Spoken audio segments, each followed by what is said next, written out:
यह है अंटार्कटिका, जो सदियों से इंसानों की पहुंच से दूर और उनके लिए एक बहुत बड़ी मिस्ट्री रहा है। चाहे वो ब्लड वाटरफॉल्स हो, मिस्टीरियस एनिमल्स हो, या अंडरग्राउंड लेक्स हो, या बर्फ के नीचे दबे हुए शहर हो, अंटार्कटिका के बारे में कई ऐसी मिथ्स और मिस्ट्रीज हैं जिनका आज भी सुराग नहीं लगाया जा सका। अंटार्कटिका दुनिया का वो अकेला कॉन्टिनेंट है जहाँ कोई इंसान नहीं रहता, क्योंकि यहाँ टेम्परेचर -90 डिग्री सेल्सियस तक चला जाता है। इसके साथ साथ यहाँ पर 300 किलोमीटर पर आवर की स्पीड से बर्फ के तूफान भी आते हैं। इसी तरह अंटार्कटिका दुनिया का सबसे ड्राई कॉन्टिनेंट भी है, इतना ड्राई कि आपको शायद ये जानकर हैरत होगी कि इसे डेजर्ट भी कहा जाता है, क्योंकि यहाँ पर सिर्फ 51 मिलीमीटर बारिश होती है। इस सब के बावजूद पिछले कई सौ साल से बहुत से कंट्रीज अंटार्कटिका का कंट्रोल लेने की कोशिश कर रहे हैं। अंटार्कटिका का ये मैप देखें, इस हिस्से को फ्रांस क्लेम करता है, इस पार्ट को नॉर्वे क्लेम करता है, ऑस्ट्रेलिया इस सारी राइट साइड को क्लेम करता है, और इसी तरह ब्रिटेन, चिली, अर्जेंटीना और न्यूजीलैंड भी अंटार्कटिका के कुछ हिस्सों को क्लेम करते हैं। लेकिन आखिर इसकी वजह क्या है कि बर्फ की इस तह के नीचे आखिर ऐसा क्या है कि दुनिया की सुपर पावर्स इसका कंट्रोल लेना चाहती है? आज हम सोल्व करने जा रहे हैं अंटार्कटिका के कुछ मिस्ट्रीज, और साथ ही में हम इसकी भी खोज लगाएंगे कि अंटार्कटिका को असल में डिस्कवर किसने किया था। और आखिर में हम ये भी देखेंगे कि इस बर्फ के नीचे आखिर ऐसे क्या राज छुपे हैं जिन्हें दुनिया की सुपर पावर्स जानती हैं, और इसीलिए वो अंटार्कटिका का कंट्रोल लेना चाहते हैं।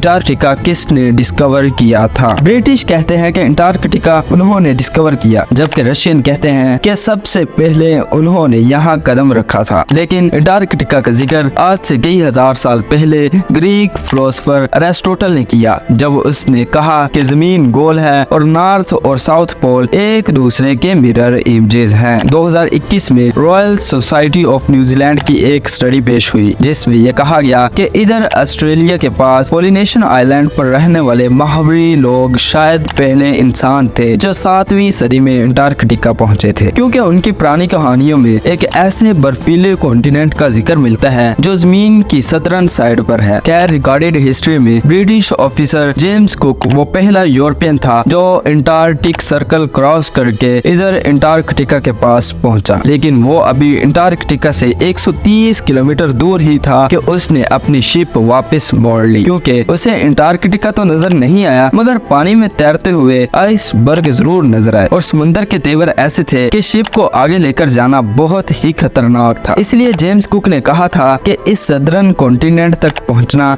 इतना खतरनाक है कि शायद ही कोई इंसान कभी यहाँ तक पहुंच सके। कैप्टन कुक के बाद और भी बहुत से लोगों ने अंटार्कटिका डिस्कवर करने की कोशिश की, मगर वो कामयाब नहीं हो सके। फिर 19वीं सदी के आते ही इकोनॉमिक डोमिनेंस के लिए कंट्रीज के बीच एक कंपटीशन शुरू हो गया। दुनिया अब एक नए वर्ल्ड ऑर्डर की तरफ बढ़ रही थी। रिसोर्सेज और नए ट्रेड रूट्स डिस्कवर हो रहे थे, इंडस्ट्रीज लग रही थी। हर कंट्री आने वाली नई सदी में सुपर पावर बनना चाहता था, और इसीलिए एक्सप्लोरेशन अरोज पर थी। ऐसे में 1819 में रशियन एम्पायर ने रशियन एक्सप्लोरर फीबियन वान बैलेंस हाउसिंग को यह टास्क दिया कि वो पूरी दुनिया के गिर्द चक्कर लगाए और नए कंट्रीज और कॉन्टिनेंट्स डिस्कवर करे। 1820 में फीबियन वान ने कैप्टन की प्रेडिक्शन गलत साबित की और यहाँ सदर्न ओशन में पहुंचकर अंटार्कटिका को बहुत करीब से देखा। वो कि उसने अंटार्कटिका पर कदम नहीं रखा, मगर उसे मॉडर्न हिस्ट्री का वो पहला इंसान कहा जाता है जिसने अंटार्कटिका को देखा था। फिर 1900 से 1920 के बीच बहुत से एक्सप्लोरर्स ने अंटार्कटिका का रुख किया। ब्रिटिश एक्सप्लोरर और रॉबर्ट फ्लैकन स्क्वाड 1911 में अपनी टीम के साथ अंटार्कटिका पर उतरा और तकरीबन 400 माइल्स तक आगे गया, मगर फिर खराब मौसम और भूख की वजह से उसे पलटना पड़ा। लेकिन वापसी का ये सफर बहुत ही भयानक साबित हुआ। स्क्वाड और उसकी टीम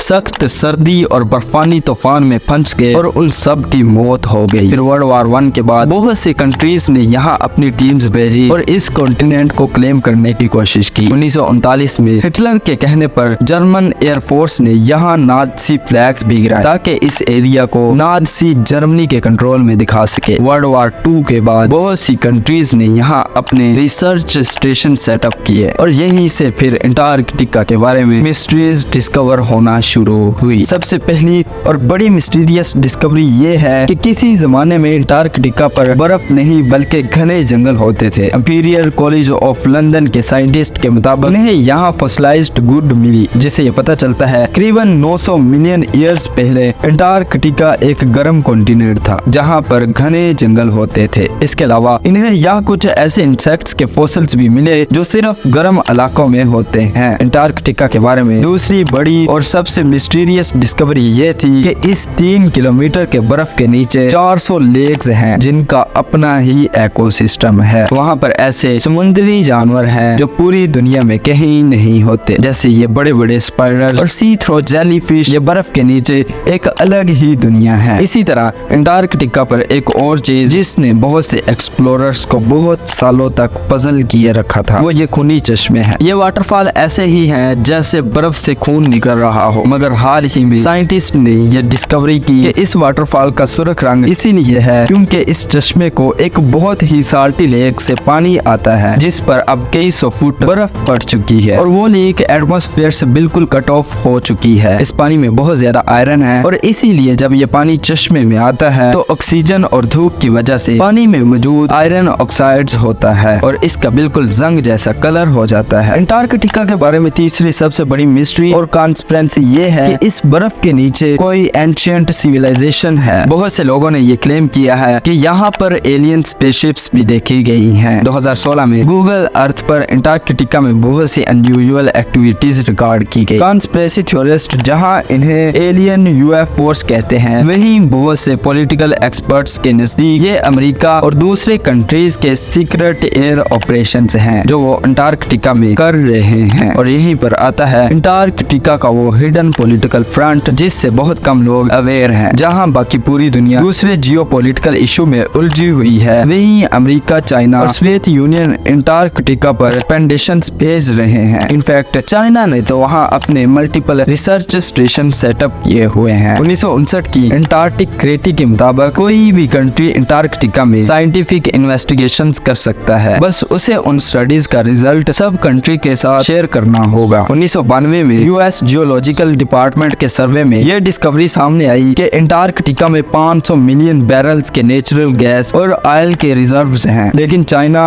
और दूसरे ये कंट्रीज ऑयल और गैस के लिए अंटार्कटिका में इंटरेस्टेड नहीं है, बल्कि हाल ही में अंटार्कटिका में बहुत ही बड़ी क्वांटिटी में न्यूडिमम, फ्रीजियोडिमम, टर्बियम और डिस्पोजिमम जैसे रेयर अर्थ मिनरल्स के रिजर्व डिस्कवर हुए हैं। ये वो मिनरल्स हैं जो सारी इलेक्ट्रॉनिक डिवाइसेस में यूज होते हैं और क्योंकि दुनिया का फोकस अब ऑयल और गैस से हटकर इलेक्ट्रिक डिवाइसेस को पावर करने वाले एनर्जी रिसोर्सेज की तरफ जा रहा है, तो इन मिनरल्स की डिमांड ऑयल और गैस से भी ज्यादा है। इलेक्ट्रिक कार्स और आयन बैटरीज अब फ्यूचर हैं और फ्यूचर का कंट्रोल करने की ये रेस ही इन सुपर पावर्स को अंटार्कटिका की बर्फ और तूफानों में ले आई है। अंटार्कटिका की लास्ट मिस्टीरियस डिस्कवरी ये साउथर्न ओशंस है। दुनिया के खतरनाक तरीन समुद्रों में सदर्न ओशन का नाम आता है। हमारी दुनिया का क्लाइमेट और वाटर सप्लाई ये सदर्न ओशन ही कंट्रोल करता है, क्योंकि ये अटलांटिक और पैसिफिक ओशन के साथ भी मिलता है और साइंटिस्ट के मुताबिक दुनिया का 15% carbon emission southern ocean absorb करता है और ग्लोबल वार्मिंग के साथ साथ इस ओशन की इम्पोर्टेंस बढ़ती जा रही है, क्योंकि यहाँ पर जमी हुई बर्फ पिघल रही है और बर्फ के पिघलने से बहुत से खजाने अब बाहर आ रहे हैं जिन समुद्रों में कभी इंसान जाने का सोच भी नहीं सकता था। बहुत जल्द वो इम्पोर्टेंट ट्रेड रूट्स बनने जा रहे हैं। अंटार्कटिका पर अब भी बहुत सी स्टडीज चल रही हैं और हु नोस के आने वाले टाइम में और क्या मिस्टीरियस चीजें अंटार्कटिका के बारे में डिस्कवर